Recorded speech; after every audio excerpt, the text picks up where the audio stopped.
l'invité de la matinale. KTO Radio. Bonjour, nous retrouvons ce matin Monseigneur Jean Bondu pour notre série autour du Jubilé 2025. Bonjour Monseigneur.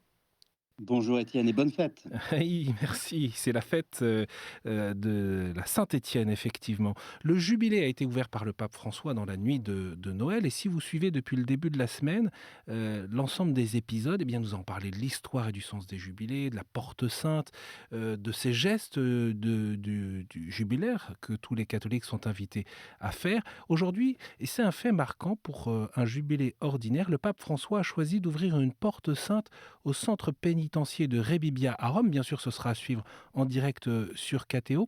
Pour quelle raison, Monseigneur, ce choix du pape François ? Parce qu'au cœur de ce jubilé, il y a la délivrance et la libération que nous accorde le Seigneur. C'est un fait marquant de tout jubilé de permettre aux uns et aux autres d'être libérés. Et donc, dans cette attention particulière aux prisonniers, il y a ce symbole. Pour les prisonniers, évidemment, c'est plus qu'un symbole, puisque le Saint-Père va les visiter, mais pour nous, c'est ce symbole de la libération et de la délivrance, de la clémence divine dont nous pouvons bénéficier.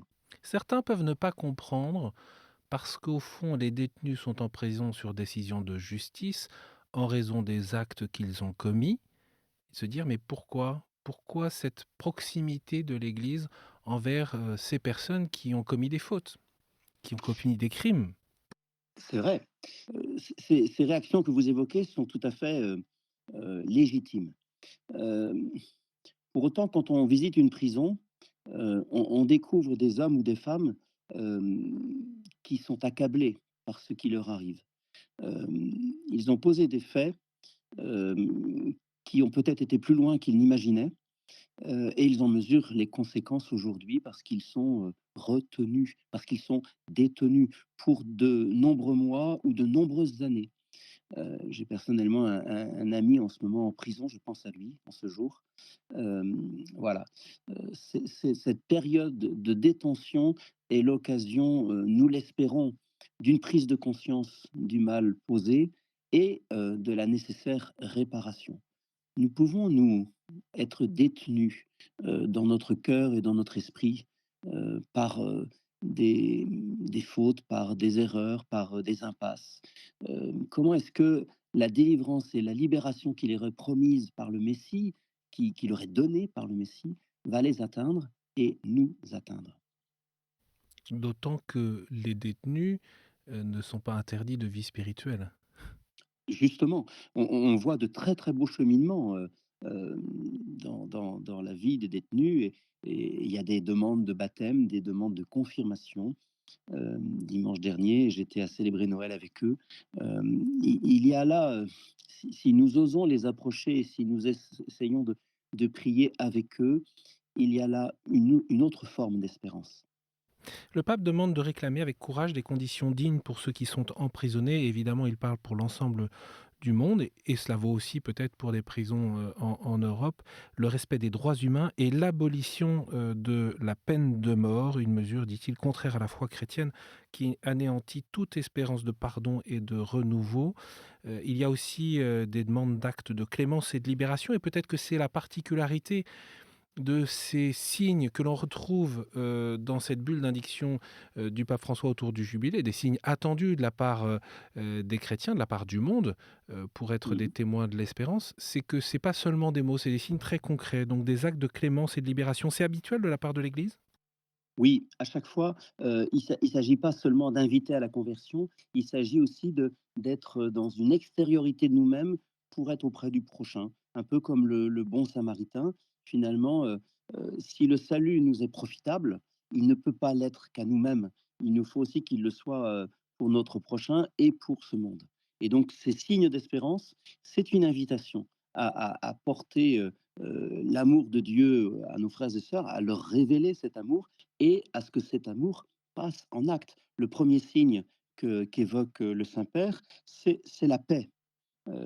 C'est la paix. Nous devons être artisans de paix. Alors évidemment, il évoque les relations internationales, mais il faut aussi évoquer nos relations, de proximité. Combien de familles divisées, combien de gens qui, tout en habitant, côte à côte, ne se parlent pas, s'ignorent. Dans le monde professionnel, combien de jalousie, combien de compétition. Bon voilà, la paix. Si nous pouvons cultiver la paix, nous pourrons être, semeurs d'espérance. Autre signe demandé par le pape François, on a parlé des détenus, vous avez parlé, monseigneur, de la paix, c'est d'encourager le désir des jeunes d'engendrer de nouveaux enfants. C'est cette préoccupation du pape François face à la baisse de la natalité. Alors, chose remarquable, un certain nombre de partis politiques évoquent la surpopulation, évoquent cette peur d'une démographie galopante. Et nous découvrons aujourd'hui que nous sommes plutôt maintenant engagés vers un déclin de notre humanité au niveau démographique. Un certain nombre de pays ont déjà commencé à, à avoir un seuil de natalité inférieur au renouvellement des générations et même la population migrante ne suffira pas à maintenir une vie économique, une vie sociale. Et donc, le Saint-Père n'évoquant pas ces raisons-là, mais il évoque simplement le bonheur de donner la vie, l'enfant qui naît de l'amour d'un homme et d'une femme.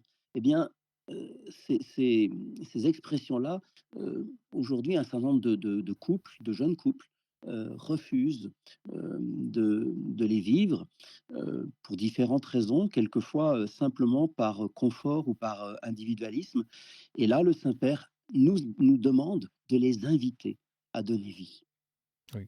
Regarder l'avenir avec espérance et aussi avoir une vision de la vie pleine d'enthousiasme à transmettre le pape François qui invite très concrètement une alliance sociale pour l'espérance qui soit, je le cite, inclusive et non idéologique et qui travaille à un avenir marqué par le sourire de nombreux enfants qui viendront remplir de trop nombreux berceaux vides en plusieurs lieux du monde.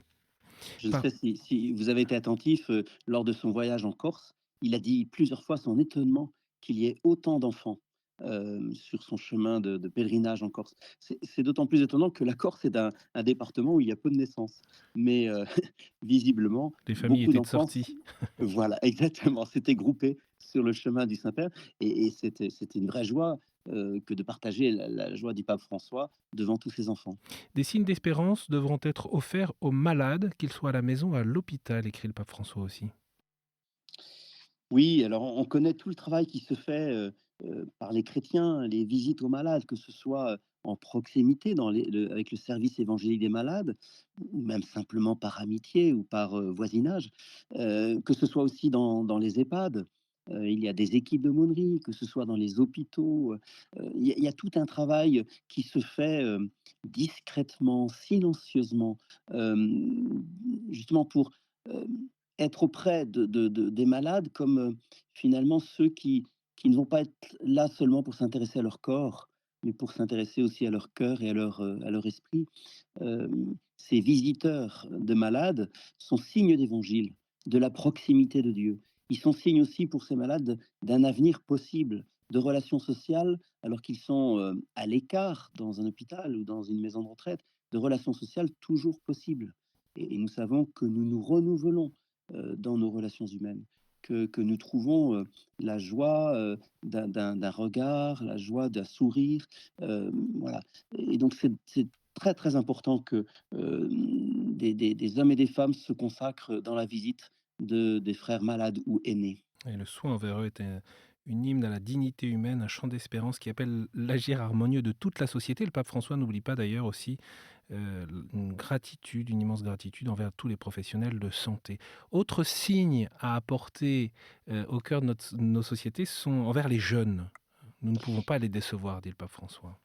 Alors, ce signe-là peut surprendre parce que, comme le dit le Saint-Père, les jeunes, normalement, sont porteurs d'avenir et donc ils vivent d'espérance.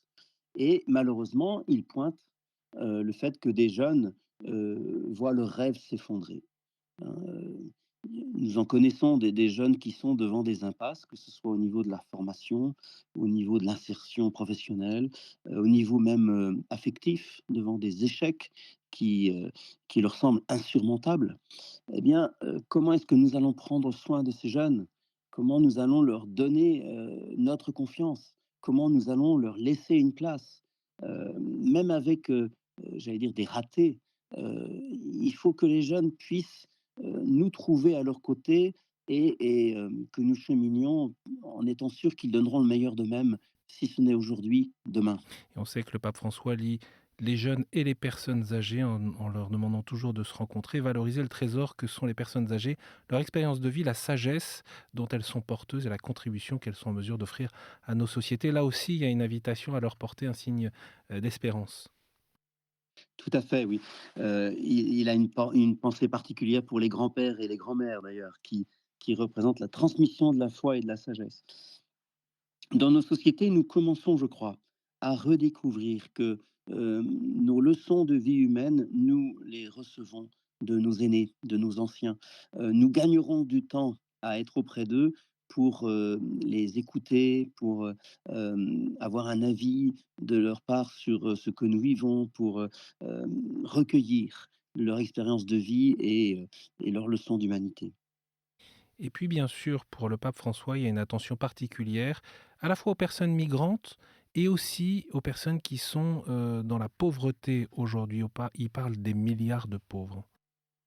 Oui, on n'est jamais, et ça il faudrait que nous nous le redisions souvent, on n'est jamais migrant par volonté simple. Euh, Ceux qui se déplacent, qui quittent leur pays, ils le font souvent par obligation. Et donc quand ils se risquent sur un bateau en pleine mer, quand ils vont donner le petit pécule qu'ils ont amassé à un passeur à qui ils donnent toute leur vie, euh, voilà. Comment est-ce que à l'accueil, dans nos pays occidentaux, nous nous soucions d'abord, de leur bien-être présent et puis, d'un avenir possible. Alors après viendra la question de leurs papiers, viendra la question de leur situation, civile, mais, dans un premier temps, il y a un devoir d'humanité à, les considérer comme ils sont, hommes, femmes, enfants, jeunes, et à les accueillir dans notre société. L'avenir, il faut qu'ensuite que nous le dessinions ensemble, mais notre premier devoir de chrétien, c'est de les accueillir. Et le pape d'ailleurs appelle et invite à un sursaut de conscience et renouvelle, on l'a entendu déjà à plusieurs reprises, que les ressources financières consacrées aux armes ou d'autres dépenses militaires puissent eh bien, permettre plutôt d'éradiquer une bonne fois pour toutes la faim et favoriser le développement des pays les plus pauvres. On le voit bien en entendant ces appels du pape François, ces signes qu'il appelle de ses voeux dans le monde, des signes d'espérance, que le jubilé est à la fois une invitation personnelle à la conversion, une expérience de communion au sein de l'Église, mais aussi un appel à transformer les sociétés dans lesquelles nous vivons. Oui, nous croyons au royaume de Dieu, qui n'est pas seulement pour l'au-delà, que le Christ a inauguré en ce monde. Et nous, les disciples de Jésus, nous devons être acteurs de ce royaume. Si nous avons vraiment la foi en sa fondation, en la fondation de ce royaume ici-bas par Jésus-Christ, nous devons prendre part à l'avènement de ce royaume. Nous savons que l'accomplissement de ce royaume n'est pas d'ici-bas, il sera dans l'au-delà. Mais pour autant, notre responsabilité ici-bas, c'est de faire en sorte que ce royaume advienne de plus en plus, à commencer par notre cœur, mais aussi que cela se voit dans notre monde. Les chrétiens ne sont pas tournés vers le ciel en, en méprisant ce monde. Ils sont tournés vers le ciel en sachant que Dieu habite ce monde et le renouvelle déjà. Et ce renouvellement, c'est l'avènement du royaume. Et en cette fête de la Saint-Étienne, on n'oublie pas non plus tous les chrétiens persécutés, ceux qui souffrent bien sûr, à la fois pour les porter dans notre prière et aussi leur manifester des signes d'espérance. Merci beaucoup, Monseigneur Bondu, de nous avoir accompagnés aujourd'hui à nouveau Je vous autour en de prie. ce jubilé 2025. On se retrouve demain, bien sûr, pour poursuivre nos échanges.